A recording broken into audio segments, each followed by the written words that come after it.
What's up, guys? It's Cody from Helpful Dreams. Thank you so much for coming by the channel today. If you haven't been here before, this is where we take complex ideas and break them down into simplified versions so we can listen to them and embed them into our subconscious to become the best versions of ourselves. If you've been here before, thank you so much for the ongoing support. I appreciate you guys. Going over this information each day has revolutionized my productivity in life, and I'm just so grateful to be doing this. Today we're going to be looking at a book from Tracy called Get Smart, and we're going to be diving into the key takeaways and just cutting out all the fat and getting straight to the topics that are going to move the needle in our life, and we're going to jump into it right now. Thank you so much. Summary Part 1. Changing your perspective is the first step in unlocking your brain's potential. Assume you have a bank account with a $1 million balance. Assume you only have access to 20,000 of that million. That would be a very frustrating situation, wouldn't it? But astonishingly, that is pretty much how little access you have to the wealth and brain power that exists within your head. According to recent research, the average person only uses 2% of their mental abilities. In other words, we are wasting 98% of our potential power. But how much potential does this have? We all have approximately 100 billion brain cells, and each of these cells is connected to approximately 20,000 other cells. Tony Buzan, a brain expert, claims that if everyone used all of their brain cells, each person could generate more ideas than there are molecules in the universe. Fortunately, we can all tap into this untapped brain power. To begin, all we need to do is change our perspective. How we perceive and interpret life is critical to making the most of it. For example, an optimist sees a world full of potential and goodness, whereas a pessimist only sees problems and negativity. When confronted with constructive feedback, a pessimist may become overwhelmed by his failure, whereas an optimist likely will see it as an opportunity to learn and grow. 6 wise and blind men attempt to describe an elephant. The first man touches the elephant's ear and compares it to a thick blanket. The second touches a tusk and determines it's sharp and pointy. The third touches a leg and comes to the conclusion that an elephant is similar to a tree trunk. The fourth person touches the side and thinks it's a wall. The fifth imagines a rope after feeling the tail. And the sixth man places his hand on the elephant's head, which resembles a rock to him. They all have different points of view. And while none of them are entirely incorrect, they each miss the big picture by focusing only on certain aspects. If we are to avoid the same fate, we must broaden our own perspectives. Throughout this video, we'll learn how to change our perspective in order to start thinking and living successfully. Summary Part 2. Future goals will be possible through the combination of long-term thinking and immediate actions. When it comes to life planning, there are 2 approaches you can take: short-term thinking and focusing on maximum pleasure in the here and now, or long-term thinking and planning. Long-term thinking is about planning ahead of time and considering the consequences of your actions, and then the consequences of those consequences, and so on. So which is superior? Well, the vast majority of happy and successful people are also long-term thinkers. In 1970, Harvard professor Edward Banfield observed that people from different socioeconomic backgrounds who earned more money were the ones who planned ahead, often years or even decades ahead. These are the brightest members of society. However, their intelligence was derived from their perspectives, specifically their ability to consider how each of their actions would move them closer to their ultimate goals. And this is still true today. According to Forbes magazine, there were 290 new billionaires in 2015, with 66% of them self-made and starting from nothing. Long-term planning is essential for generating this wealth from scratch. To join the ranks of these brilliant individuals, consider where you want to be in 5 years and then determine what you need to do now to get there. This entails taking stock of your professional and personal lives, as well as your health and financial independence, and then making critical decisions based on this information. But it's always worth remembering that making a great plan isn't enough. You also need to put it into action. A large proportion of Americans, roughly 70%, live paycheck to paycheck. They don't think about saving or investing in the future. Instead, they focus on what car or gadget they want to buy right now. These people are in for a rude awakening when they reach retirement age. If you want to avoid this fate, you must devise a strategy. Set up a savings account right away and deposit 10 to 15% of your monthly income. Compound interest allows relatively small investments made at a young age, even as little as $100 per month, to grow into massive sums by the time you retire. Every moment you put off or focus on immediate gratification will cost you in old age. Summary Part 3. Slow down your thinking to make better decisions. Human thoughts, like bubbles in a glass of champagne, generally vanish quickly after they form, along with the countless others. There is always plenty of mental sparkle and fizz, but there is a distinct lack of genuine substance. Unfortunately, many of us allow these speeding, fleeting bubbles to dominate us. We allow emotional, reactive thoughts to determine our actions rather than using our brain to think logically and wisely. When we receive a ping on our phone, for example, our brain compels us to immediately drop the task at hand and take a look. Or when someone riles up, our initial angry thoughts frequently lead us to lash out. This does not have to be the case. We can make better use of our brains. There are two types of thought processes. According to Nobel Prize-winning psychologist Daniel Kahneman, there's the impulsive type of thinking we just described, and then there is the slower, more rational type of thinking in which we weigh all of our options and make deliberate decisions. Using this slower way of thinking when planning important long-term goals will result in a better decision-making process. The good news is that the slower method is relatively simple to employ. The longer you take to make decisions, the more chances your slow-thinking brain has of providing the best answer. Here are a few simple techniques for slowing down your thinking. One effective strategy is to wait 72 hours before making any major decisions. This will give you plenty of time to carefully consider your options. Nothing kickstarts a slow brain like a period of solitude. Spending 30 minutes to an hour each day in a quiet, secluded location will allow your mind to think. Turn off all distractions, including phones and music, and allow your thoughts to flow like a river. When left alone to think, your mind will quickly generate brilliant ideas and solutions. Finally, you can go through each stage of Brian Tracy's GOSPA model to consider long-term strategy carefully. G stands for goals. What outcomes do you hope to achieve over a long period of time? For example, what kind of growth do you want to achieve over the next 5 years?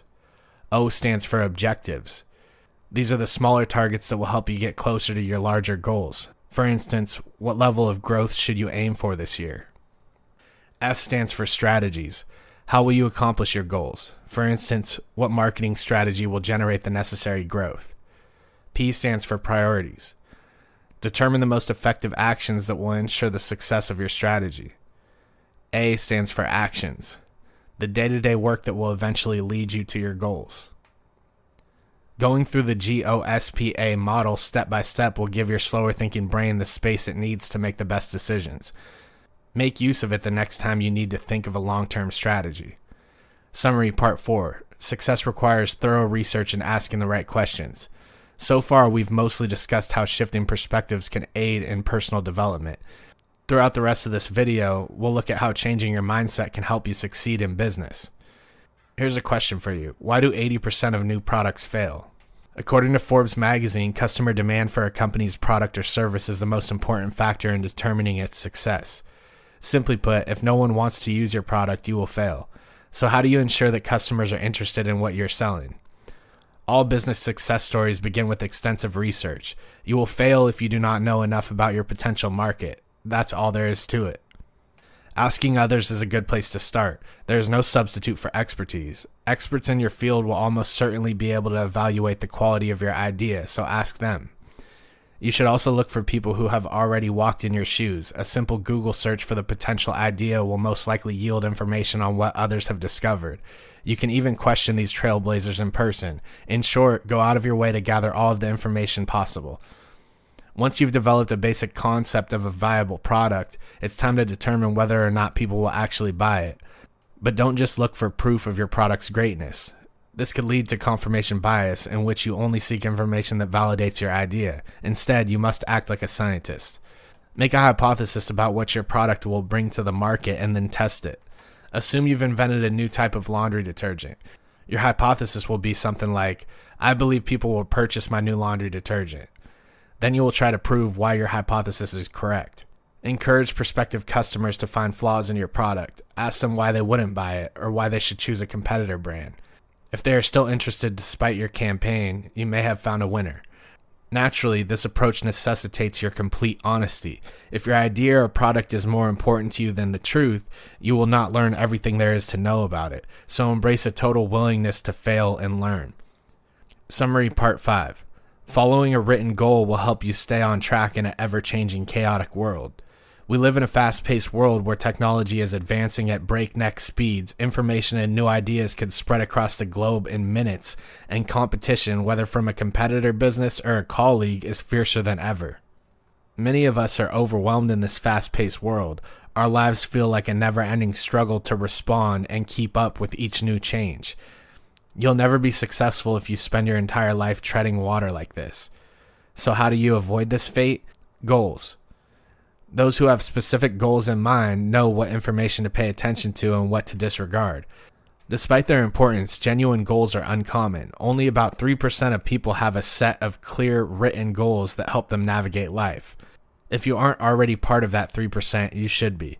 First, gather some paper. Goals are most effective when they are written down. Then, think about what you really want to accomplish in the next year or so. Make a list of 10 things you want to do. Some of these objectives may be accomplished quickly, while others may take an entire year. Write each goal in a specific way. Use the present tense. Make it personal and make it positive. As an example, suppose you want to write a novel. You'd write that goal as, I complete my novel by August 31st this year. Or if you want to stop eating junk food, you'd use empowering language such as, I am a healthy eater, rather than negative language such as, stop eating junk food. Next, go through this list of goals and pick out one that really stands out as something you want to accomplish this year. Once you've discovered this goal, it becomes your major definite purpose in life. Take a blank sheet of paper and brainstorm at least 20 ways you can make this goal a reality. Make a list of mini goals for your novel, such as research potential editors or complete writing classes, and tackle the first task as soon as possible. If you cross something off your to-do list every day, it won't be long before you reach your ultimate goal. Summary Part 6. Use your time at work to complete important tasks, not to play or procrastinate. We are all aware that children must attend school in order to receive an education. However, it is also at school that people develop a very bad habit, one that will cost them when they enter the workforce. This heinous habit is called play. Play is at the heart of our childhood experience from the time we start school until the time we graduate. We play in the morning, at recess, after school, and on weekends. The issue is that our desire to play does not end when we leave school and begin working. According to studies, the average employee only works between 11 a.m. and 3 p.m. and 3:30 p.m. And even then, the majority of this brief period is spent interacting with coworkers. Unfortunately, our ability is limited by our focus on play. How? Your earning ability, what others are willing to pay you for completing a task, is the most valuable asset you have in your life. Success is determined by how quickly and effective you complete tasks. To join the ranks of the successful, you must spend every working hour actually working, not grabbing coffee with colleagues, wasting hours on the internet, or checking your email or social media incessantly. Of course, concentrating on one's work is easier said than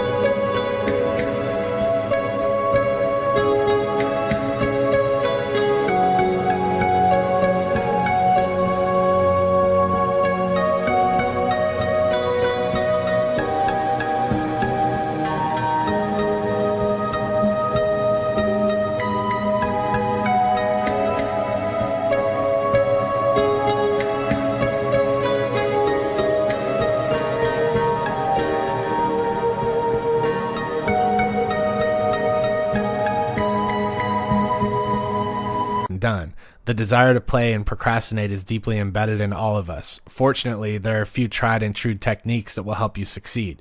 One excellent method is the law of 3. According to the law of 3, just 3 of your tasks will account for 90% of your results. The key is to identify and concentrate all of your effort on these 3 things. Make a list of everything you need to do in order to find these 3 critical tasks. Don't be concerned if you come up with a lengthy list. Then ask yourself 3 critical questions. Which items on this list would yield the greatest return if I only did one thing today? Which of the following would produce the second best results if I only did 2 things on this list today? Which of the following would yield the third best results if I only did 3 things on this list today? Consult your closest colleagues or your boss to help you find the right answers. Which 3 tasks and duties do they believe are the most important of all those for which you are responsible? Once you've identified your 3, your entire working day should be devoted to completing them. Your other tasks are irrelevant. You'll get more done and increase your earning potential this way. Summary Part 7. In the modern world, success requires a flexible mind that continues to learn. Our world is always changing. Indeed, we are living in one of the most turbulent periods of human history. To be successful, you must be aware of technological advancements. Consider Borders, the massive book retail that went out of business after the Kindle and iPad revolutionized the print industry. Borders' obliviousness bankrupted it. And if you want to avoid a similar fate, you'll need to think creatively. The ability to quickly react and adapt in the face of dramatic change is best described as flexible thinking. Flexible thinkers, unlike the executives at Borders, understand the importance of change and innovation and will adapt accordingly. But how do you cultivate the proper mindset for flexible thinking? The best way to avoid falling into a comfort zone is the practice that Brian Tracy refers to as zero-based thinking. To do so, you must consistently evaluate the worth of everything you do. More specifically, you should ask yourself a difficult question. Would I do this again from the beginning? Ask this simple question in every aspect of your life. For example, are you friends with a coworker whom you would not befriend if you started working at the company today? Perhaps there is someone you used to enjoy hanging out with but now believe holds you back.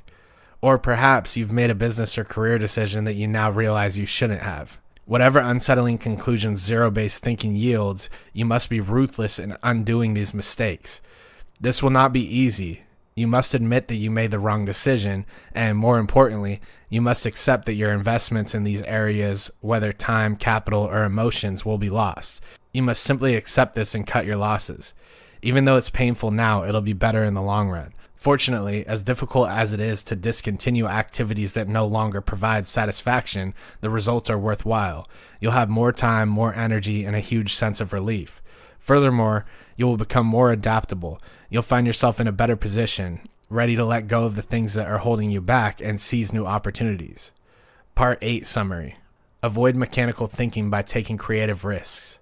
If you enjoy cooking, you know that following a new recipe for the first time can often result in culinary disaster. A good cook, on the other hand, learns from these mistakes, tries again, and may even discover a new favorite dish. Smart thinking works in the same way. You must take risks, make mistakes, learn from them, and find innovative ways to improve. This is the polar opposite of mechanical reasoning. Mechanical thinkers believe in extremes. Things are either completely successful or completely unsuccessful, with no room for anything in between. They also tend to reject novel ideas, owing it to fear and failure. However, their fear of being judged and ridiculed often keeps them stuck with old ideas and methods. These people are naturally unsuccessful because they rarely step outside of their comfort zone or make changes. A mechanical thinker-run restaurant is easily identified because it appears to be stuck in the past, with fading fixtures and the same dull, out-of-date menu. Creative thinkers, on the other hand, hold the keys to success because they are always looking for ways to improve. Whereas mechanical thinkers focus on problems, creative thinkers concentrate on solutions. Follow these simple steps to get started thinking creatively. Begin by examining what you do and looking for a flaw.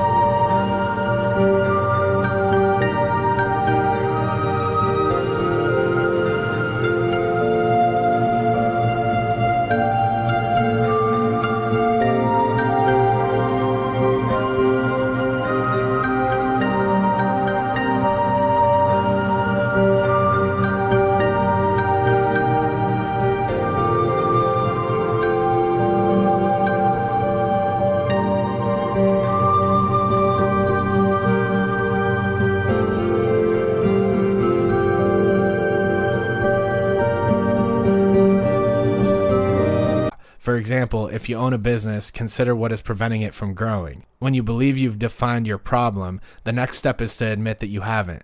Your conclusion is almost certainly too broad, so begin parsing it out. For example, you may have defined your problem as not enough revenue, but reconsider it. Perhaps it's because not enough people are buying your product, which leads to people prefer your competitor's product, which leads to your product isn't compatible with the latest technology. Keep working until you find the true underlying issue. Once you've identified your issue, it's time to find a solution. Work hard and enlist the assistance of your team to find it. You can probably guess what you need to do next once you have one. Yes, that's correct. Keep going and find even more solutions. Make a list of them before deciding which one you believe will work best. Then assign key performance indicators, KPIs, to this solution. These will show you whether your solution is working. Then designate someone to be in overall charge. Then set a deadline for implementing it. Of course, there is a chance that your solution will fail, so make some backup plans just in case. By using this structural approach to finding creative solutions, your company will have a better chance of staying ahead of the competition and thriving in an ever-changing world. Becoming wealthy begins with thinking like a rich person. What is the wealth secret? As surprising as it may sound, the wealthy do not have one. Anyone can become wealthy if they begin to think like a wealthy individual. As surprising as it may sound, the wealthy do not have one. Anyone can become wealthy if they begin to think like a wealthy individual. This is due to the law of correspondence, which states that your internal positioning, that is, your outlook and perspectives on life, will be reflected externally. For example, if you believe you are deserving, hardworking, and valuable to the world, you will succeed. The law of correspondence works. When Brian Tracy was poor, he once saw someone in the same evening school as him drive up to class in a pricey, beautiful Mercedes. He needed one right away. As a result, he began to think like a wealthy individual. He researched billionaires, got a better job, and worked longer and harder for his bosses. Soon enough, he'd amassed enough bonus money to purchase the same Mercedes. He became successful because he began to think like a successful person. If you want to be wealthy, like Brian Tracy, you must cultivate a wealthy mindset. To do so, you should first examine what wealthy people do. Read about billionaires and watch interviews with them. Look for the habits that have made them so successful. Habits are most likely the most important factor in achieving success. After all, they control 95% of what we do, so concentrate on creating powerful ones. To form a good habit, such as waking up very early, concentrate on one aspect at a time and strive to do it every day. You can probably make this habit a part of your life in the next 20 or 30 days, and you can move on to the next one, such as carefully planning your tasks each week or managing your investments to get the best results. Even if you've already established a few good habits, you shouldn't rest on your laurels. Wealthy people are always looking for new ways to grow, and you should be as well. There are positive and negative ways to use your brain. A distracted and unfocused mind that only wants to learn about things that reinforces its negative preconceptions, or a sharp creative mind.